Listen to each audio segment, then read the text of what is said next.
This popped up for 500 bucks, and I was like, I've always wanted a 5-window Model T. They're rare, they're hard to find. What the hell are we gonna do with this thing? Let's go.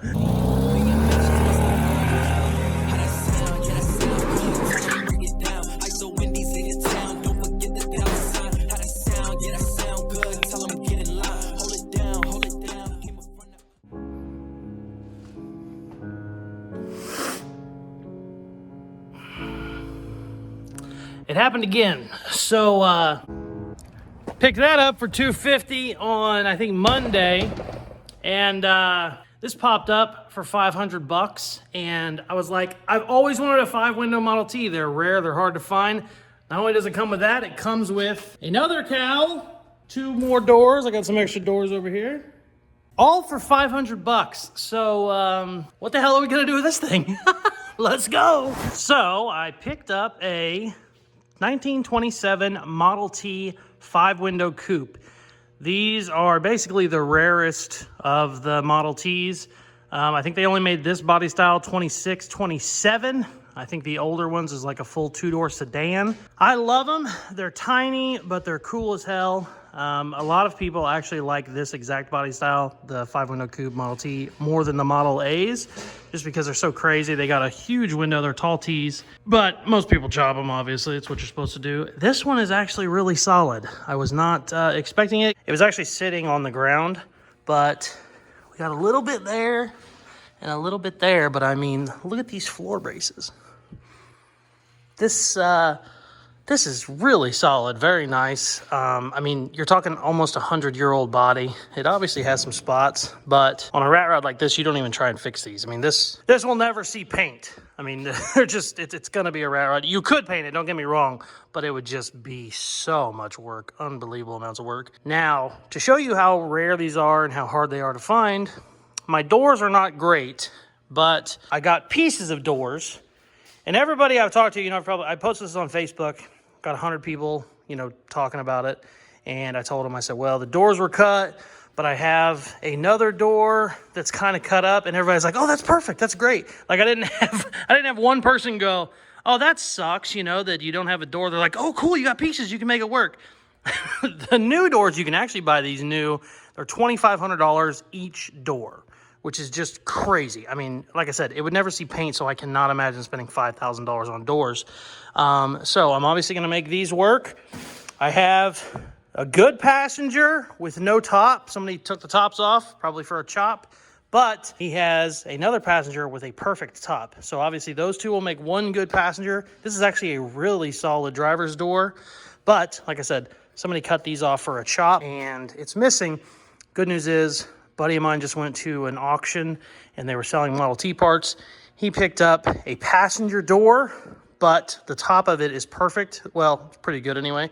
So I'm gonna be able to take the passenger door top and make this work. So basically, after I do some cutting and some fitting, I'm gonna have 2 good doors. Really excited about it. No clue what I'm gonna do with it. No idea at all, but you don't pass up these bodies when they're 500 bucks. I mean, you do it, especially with this coming with it. This has good floors, good everything. The cowl's actually not horrible. This cowl ain't bad. I mean, that firewall is actually better than this one, but this all gets cut out, you know, for a big motor anyways. But the guy told me he was leaving. It still has a good gas tank in it and no rust underneath it. And he said, look those up because I think those are worth a lot of money. I saw one on eBay for 200 bucks. So I should be able to sell the gas tank to get some money back. And then if I needed to, I could probably get another, I don't know, 150 bucks out of this cowl and floor setup. So we're in it pretty cheap. I have no idea what to do with it.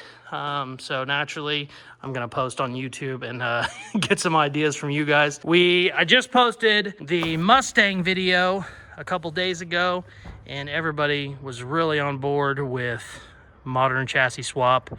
Well, I don't know exactly what it's gonna be yet.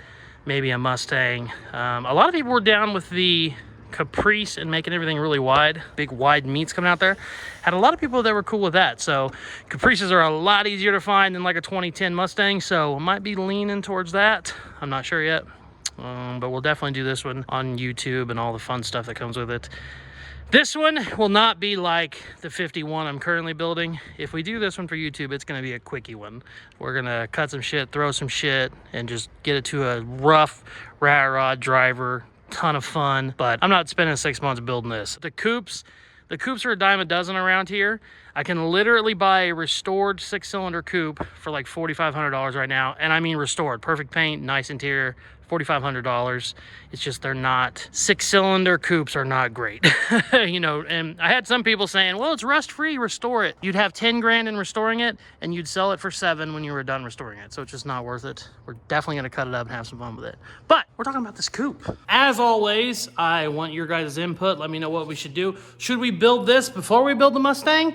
This will probably be a longer build than the Mustang, so I would think do the Mustang first and then the Rat Rod Model T. But I don't know. Let me know what you guys think. I think my plan, not my plan, my idea, because I don't have a plan.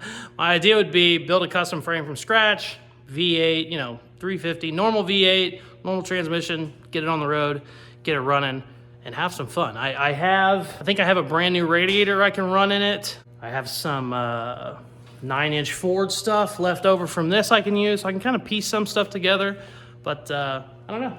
Let me know what you guys think. Basically, I get on here because I want to show you guys what is out there for cheap. I also want to know what you guys want to see built. I would like this YouTube to just get giant. I will always have customer cars because I love doing customer cars, but you know, it'd be fun to just have YouTube content be the majority of my job. I would love that. But let me know what you guys think, because I think we could do something pretty damn cool with this. I love these things. Problem is, when I get in there, I look like a monkey fucking a basketball. That's the only bad thing. That's kind of the reason I don't do a lot of littler rat rods. Also, most people consider this a rat rod and not the 51 I'm building. You know, a lot of guys say rat rods have to be pre-war. I'm not one of those guys, but this is actually a true rat rod. I'm gonna try and crawl in this, and we'll see how funny I look before we wrap this up. Okay, get limber, get limber. I don't know if this box is gonna hold.